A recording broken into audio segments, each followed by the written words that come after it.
Hello students, welcome back to our new video. तो हमारा जो चैप्टर चल रहा था वो था ह्यूमन रिप्रोडक्शन के बारे में हम लोग पढ़ रहे थे। उसमें हमारा फर्स्ट टॉपिक कवर किए थे human male reproductive system, second था फीमेल रिप्रोडक्टिव सिस्टम, थर्ड में जो हुआ जैसे मेल रिप्रोडक्टिव सिस्टम है, फीमेल रिप्रोडक्टिव सिस्टम है। अब इस रिप्रोडक्टिव सिस्टम के अंदर गैमेटोजेनेसिस भी तो होगा, जिसके कारण गैमेट्स बनेंगे, फिर फर्टिलाइजेशन होगा और बेबी का बर्थ होगा, या इम्प्लांटेशन होगा, फिर पार्चुरेशन होगा। तो यहाँ पे गैमेट्स बन चुका है, मतलब गैमेटोजेनेसिस हम लोगों ने पढ़ लिया है। मेल्स के अंदर पढ़ा स्पर्मेटोजेनेसिस और फीमेल्स के अंदर ooजेनेसिस। तो अब यहाँ पे बात आता है कि अगर ooजेनेसिस हो चुका है तो अगर ये स्पर्म फीमेल गैमेट ओवम के साथ फर्टिलाइजेशन कर लेता है तो वो क्या होगा, फर्दर उसका डेवलपमेंट होगा और इम्प्लांटेशन होके फिर ये क्या होगा, पार्चुरेशन होगा। लेकिन if in presence of sperm या मेल गैमेट अगर फर्टिलाइजेशन नहीं हुआ तो क्या होगा फीमेल गैमेट का या ओवम का, तो होता है हमारा मेंस्ट्रुएशन साइकिल जो होता है वो फ्लो हो जाता है उसका डिजेनरेट्स करके। तो उसी मेंस्ट्रुएशन साइकिल को हम लोग इस टॉपिक के अंदर कंप्लीट करने वाले हैं, कवर करने वाले हैं। तो चलिए स्टार्ट करते हैं। यहाँ पे दिया हुआ है menstruation cycle, the reproductive cycle in female primates, किसके अंदर, फीमेल्स के अंदर, और प्राइमेट्स, फीमेल प्राइमेट्स के अंदर जो रिप्रोडक्टिव साइकिल स्टार्ट होता है, ये होता है उसको क्या बोलते हैं, कॉल्ड मेंस्ट्रुएशन साइकिल। और ये प्राइमेट्स के अंदर कौन कौन आता है, मंकी आ गया, एप्स आ गया और ह्यूमन बींग। और यहाँ पे और एक बात याद रखने वाली बात है, इससे पहले एक चैप्टर आता है ह्यूमन ये ऑर्गेनिज्म रिप्रोडक्शन इन ऑर्गेनिज्म, उसके अंदर दिया हुआ एक बात कि जो नॉन प्राइमेट्स हैं, नॉन प्राइमेट्स के अंदर ऐसे ही रिप्रोडक्टिव साइकिल चलता है, उसको क्या बोलते हैं, स्ट्रेस साइकिल बोलते हैं। और यहाँ पे हम लोग प्राइमेट्स के अंदर क्या बोलते हैं, मेंस्ट्रुएशन साइकिल। तो चलिए इसी को फर्दर आगे देखते हैं। The first menstruation begin at puberty and is called menarche. जो फीमेल्स के अंदर सबसे पहला बार जो मेंस्ट्रुएशन साइकिल स्टार्ट होता है उस साइकिल को क्या बोलते हैं, मिनार्च बोलते हैं। The in human females menstruation cycle is repeated at an average interval of 28 to 29th day. ये फीमेल्स के अंदर मेंस्ट्रुएशन साइकिल जो होता है, ये एवरेज इसका इंटरवल कितना होता है, 28 से 29 दिन का होता है। फिर आगे हम बात करें, and the cycle of events starting from menstruation till the next one is called the menstruation cycle. एक मेंस्ट्रुएशन मतलब ब्लड का फ्लो जो ब्लीडिंग होता है उससे नेक्स्ट ब्लीडिंग तक का साइकिल को हम लोग क्या बोलते हैं, मेंस्ट्रुएशन साइकिल। और यहाँ पे क्या होता है हम देखते हैं, वन ओवम इज रिलीज्ड, और ओवम को रिलीज करने की इस प्रोसेस को क्या बोलते हैं, ओव्यूलेशन बोलते हैं। ड्यूरिंग द मिडिल, और ये ओवम कब रिलीज होता है, middle of, during the middle of each menstruation cycle, etch her menstruation cycle के बीच में क्या होता है, ओवम का रिलीज होता है। अब the major event of menstruation cycle are shown in figure 3.9। और इसका जो इवेंट होता है, क्या क्या चेंजेज होता है, ओवरीज में चेंजेज होता है, उसके बाद यहाँ पे अपना यूटेरस के अंदर क्या क्या चेंजेज होते हैं उसके बारे में यहाँ पे दिया हुआ है। तो चलिए पहले इसके बारे में देख लेते हैं। जैसे ये है सबसे पहले प्यूटरिटी हार्मोन। प्यूटरिटी हार्मोन का ये जो लेवल है कहाँ कहाँ बढ़ता है, स्टार्टिंग में जो है सबसे पहले यहाँ पे हम देखें तो ये हमारा 4 फेज़ है। मेंस्ट्रुएशन फेज़ हो गया, फॉलिकुलर फेज़ हो गया, फॉलिकल्स के अंदर क्या होगा, ये अपना प्रोलिफरेट करेगा फॉलिकल्स, जैसे प्राइमरी फॉलिकल्स या सेकेंडरी फॉलिकल्स वो कन्वर्ट हो जाता है तुम्हारा लास्ट में ग्राफियन फॉलिकल या मैच्योर फॉलिकल्स के अंदर। तो उसी को हम लोग यहाँ पे बोलेंगे क्या, फॉलिकुलर फेज़। और ल्यूटियल फेज़ मतलब यहाँ पे क्या होगा, कॉर्पस ल्यूटियम एग्जिस्ट करता है, फिर नेक्स्ट साइकिल यहाँ से स्टार्ट हो जाता है। और इस जगह को ये 14th डे वाला पीरियड को हम लोग बोलते हैं ओव्यूलेटरी फेज़, लेकिन यहाँ पे शो नहीं किया बट होता है। तो ये हमारा ये इस एक्सिस में दिया है, इस एक्सिस में दिया है डेज, जैसे 1 2 3 5 6 इस तरह करके डेज दिया है। और मेंस्ट्रुएशन जो ब्लीडिंग होता है इसका मेंसेस जो होता है इसका कितना ये होता है, एवरेज इंटरवल 3 to 5 डेज, इतना तक क्या होता है, मेंसेस होता है। ये ब्लड का रेड जो साइन दिया ना, ये ब्लड है। उसके बाद यहाँ पे हम लोग आगे देखें, ये diagrammatic representation of various events during menstruation cycle. Menstruation cycle के दौरान जो जो चेंजेज होते हैं उसके बारे में यहाँ पे दिया हुआ है। तो ये हमारा किसके अंदर चेंजिंग हो रहा है, ये है यूटेराइन इवेंट्स, ये है यूटेराइन इवेंट। यूटेरस के अंदर क्या क्या होता है, पहले क्या होता है, यहाँ पे मेंसेस होता है, और कौन सा, ये हमारा इंडोमेट्रियम, जो मतलब 3 लेयर होता है ना यूटेरस के अंदर, पेरीमेट्रियम, मायोमेट्रियम और इंडोमेट्रियम। तो इंडोमेट्रियम सेड होता है, वो क्या होता है, वहाँ से सेडेड हो जाता है और ब्लड्स भी निकलते हैं वगैरह, तो वो क्या होते हैं, रिलीज कर दिया जाते हैं थ्रू वेजाइना, और उसको क्या बोलते हैं, वेंसेस। उसके बाद जो यहाँ पे फेज आता है वो प्रोलिफरेटिव फेज या फॉलिकुलर फेज। यहाँ पे क्या होता है, ग्राफिन फॉलिकल तक बनता है, जिसमें ओवम को रिलीज करते हैं यहाँ 14th डे में, और इसको mid of the menstruation cycle भी 14 डे को बोला जाता है। उसके बाद ल्यूटेल फेज ग्राफिन फॉलिकल से रिलीज कर दिया जाता है अगर ओवम को, तो ओवम अगर उधर जाके फर्टिलाइजेशन हो जाएगा स्पर्म के साथ, तो क्या होगा कि यहाँ कॉर्पस ल्यूटियम क्या करता है, ये प्रोजेस्टेरोन को रिलीज करता है और इंडोमेट्रियम को वो बनाए रखता है, थिकनिंग को बनाए रखता है, ताकि वहाँ पे इम्प्लांटेशन हो सके। लेकिन अगर यहाँ पे नहीं होता है फर्टिलाइजेशन, तो ये अपना ओवम भी रिलीज कर दिया जाता है, डिजेनरेट हो जाता है, और इंडोमेट्रियम का लाइनिंग जो है थिकनिंग क्या हो जाता है, यहाँ पे शेड आउट हो जाता है। ये तो आगे हम लोग देखते हैं यहाँ पे, ये तो था यूटेराइन इवेंट्स। ये ओवरीज के अंदर क्या होता है, ओवरीज इवेंट, ये एक्सिस में क्या, ओवरीज इवेंट। ओवरी में क्या होगा, डेवलपिंग फॉलिकल्स डेवलप कर रहा है, ये सबसे पहले स्टार्टिंग फॉलिकल्स, ये हमारा जैसे यहाँ पे टर्सरी है, और ये ग्राफियन या मैच्योर फॉलिकल है। यहाँ पे क्या है, ये सेकेंडरी oocyte है। उसके बाद यहाँ पे क्या हुआ, ग्राफियन फॉलिकल जो था उसके अंदर ओव्यूलेशन हो गया, और ओव्यूलेशन होकर सेकेंडरी फॉलिकल या फिर सेकेंडरी oocyte जो है, इसको अब हम बोलते हैं, ये क्या हो गया, रिलीज़ कर दिया। अगर फिर उसके बाद जो इस रिमिनेंट ओव्यूलेशन से ओवम जो है ये जाके उधर फर्टिलाइजेशन करने के लिए हेल्प करेगा, और फर्टिलाइजेशन नहीं होगा तो उसको डिजेनरेट कर दिया जाएगा। लेकिन यहाँ पे मैच्योर फॉलिकल का जो रिमिनेंट रहता है, ये क्या बना लेता है, कॉर्पस ल्यूटियम, और कॉर्पस ल्यूटियम क्या रिलीज करता है, progesterone hormone, to maintain the thickening of endometrium का थिकनिंग को मेंटेन करता है। क्यों, क्योंकि अगर फर्टिलाइजेशन हो जाए स्पर्म और ओवम का, तो क्या होगा, जो जाइगोट बनेगा वो जाके इम्प्लांट करता है हमारा इंडोमेट्रियम पे जाके, तो उसको मेंटेन करता है कौन, कॉर्पस ल्यूटियम से निकला हुआ प्रोजेस्टेरोन हार्मोन। ये हमारा ओवेरियन इवेंट हो गया।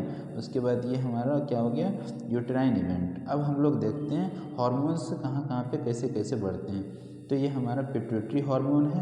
पिट्यूटरी हार्मोन मतलब फॉलिकुलर स्टिमुलेटिंग हार्मोन, और LH हार्मोन जो कि ल्यूटिनाइजिंग हार्मोन है। और यहाँ पे और एक हार्मोन होता है ओवेरियन हार्मोन, ओवरीज के अंदर से रिलीज होता है।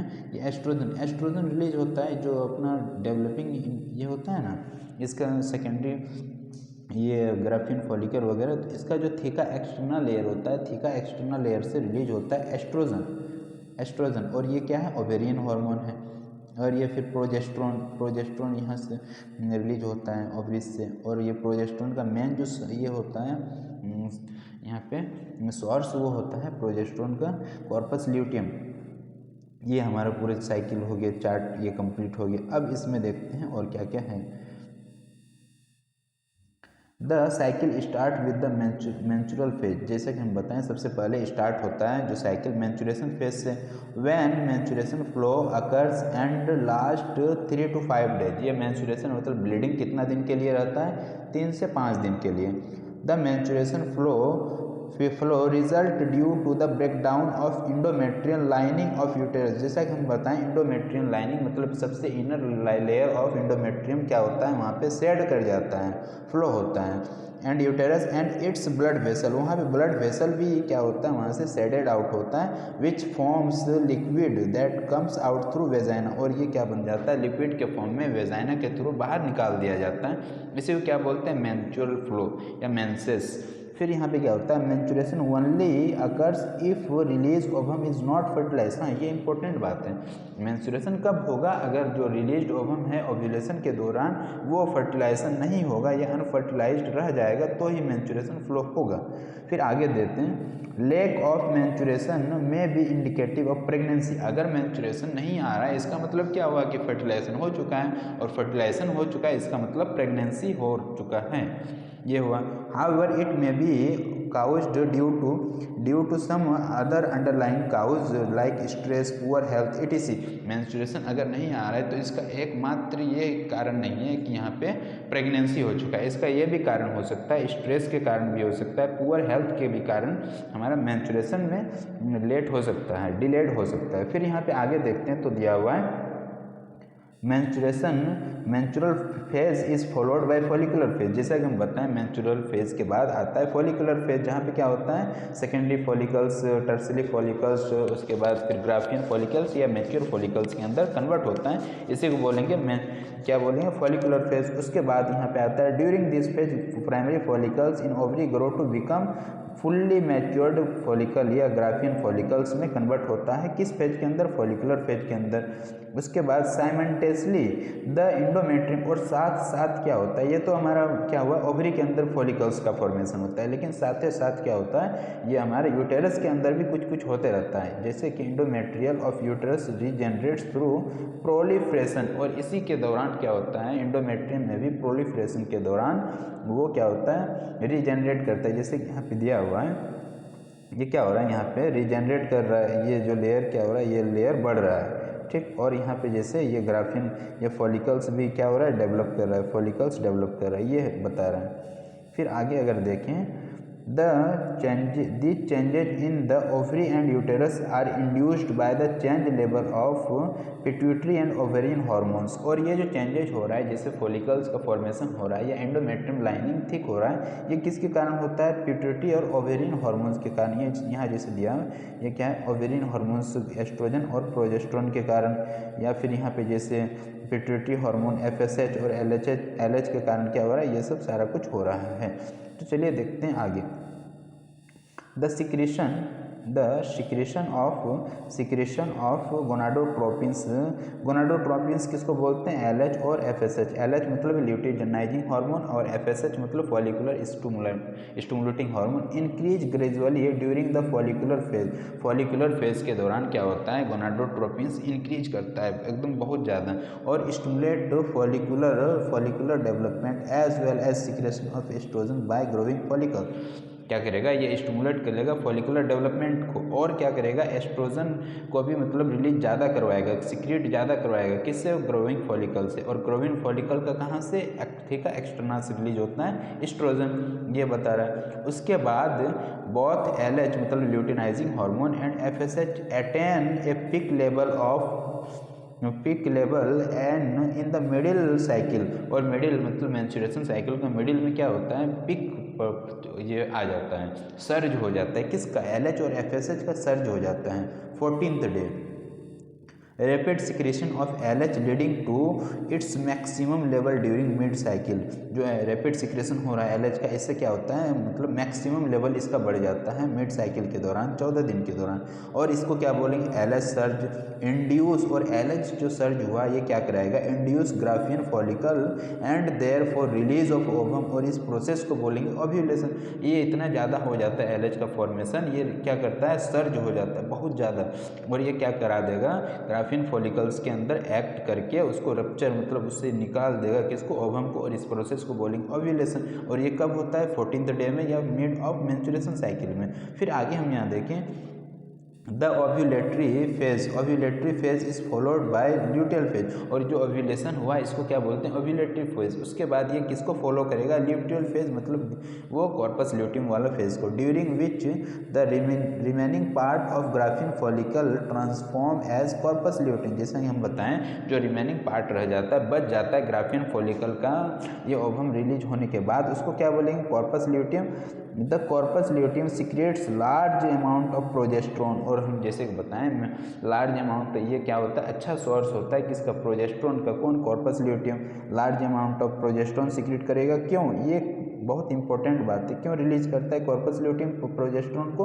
Which is essential for maintenance of endometrium को मेंटेनेंस करने के लिए प्रोजेस्टेरोन रिलीज करता है कॉर्पस ल्यूटियम। क्योंकि अगर फर्टिलाइजेशन हो जाएगा तो जो जाइगोट बनेगा उसको ले जाके कहाँ पे इम्प्लांटेशन करवाना है? इंडोमेट्रियम के लाइनिंग पे, इसलिए उसको मेंटेन करता है। Such endometrium is necessary for implantation of fertilised ovum. वही चीज़ दे रहे हैं जो कि ज़रूरी है किसके लिए, फर्टिलाइज्ड ओवम को ये करने के लिए, यहाँ पे इम्प्लांटेशन करने के लिए।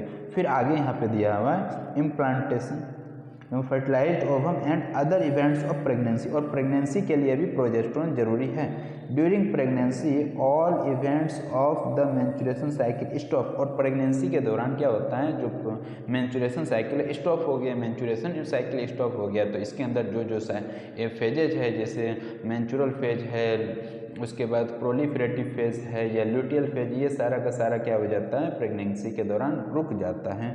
फिर आगे दिया हुआ है no and there is no menstruation, और मेंस्ट्रुएशन नहीं होता। In the absence of fertilisation the corpus luteum degenerates, लेकिन अगर फर्टिलाइजेशन नहीं होगा तो क्या होगा, कॉर्पस ल्यूटियम डिजेनरेट्स कर जाएगा, और this cause of disintegration of endometrium leading to menstruation, और इसी के कारण क्या होगा, वहाँ पे जैसे कॉर्पस ल्यूटियम डिजेनरेट कर गया तो प्रोजेस्टेरोन नहीं अब निकल पा रहा है, प्रोजेस्टेरोन नहीं निकलेगा तो एंडोमेट्रियम का थिकनिंग को कौन मेंटेन करेगा, कोई नहीं मेंटेन करता है, जिसके कारण disintegration of endometrium lining leads to menstruation, और क्या हो जाएगा, डिसइंटीग्रेट हो जाएगा, मतलब सेड आउट हो जाएगा, कौन सा लेयर, एंडोमेट्रियम लेयर, और क्या हो जाएगा, वो सेड हो जाएगा और निकल जाएगा मेंस्ट्रुएशन फ्लो के साथ में मार्किंग ए न्यू साइकिल, और क्या होगा, फिर से न्यू साइकिल स्टार्ट हो जाएगा।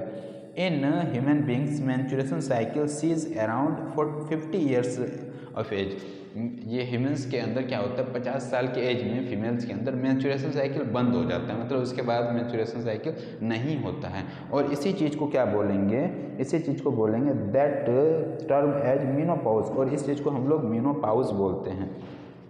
फिर आगे यहाँ पे दिया है cyclic menstruation is an indicator of normal reproductive phase and extend between menarche and menopause. जो साइक्लिक मेंस्ट्रुएशन साइकिल हो रहा है, इसका मतलब क्या है, फीमेल्स के अंदर नॉर्मल मेंस्ट्रुएशन फेज है, उसके अंदर कोई गड़बड़ी नहीं है, और ये दिया हुआ है एक्सटेंड बिटवीन मीनार्च और मीनोपॉज, और ये कब से कब तक पाया जाता है, मेंस्ट्रुएशन या मेंस्ट्रुएशन साइकिल कब से कब तक होता है, मीनार्च, मतलब सबसे पहले स्टार्टिंग वाला जो मेंस्ट्रुएशन साइकिल होता है उसको क्या बोलते हैं, मीनार्च, और सबसे लास्ट मतलब जब सीज हो जाता है मेंस्ट्रुएशन साइकिल फीमेल्स के अंदर, उसको बोलते हैं मीनोपॉज। इसी दोनों के बीच में मेंस्ट्रुएशन साइकिल होता है।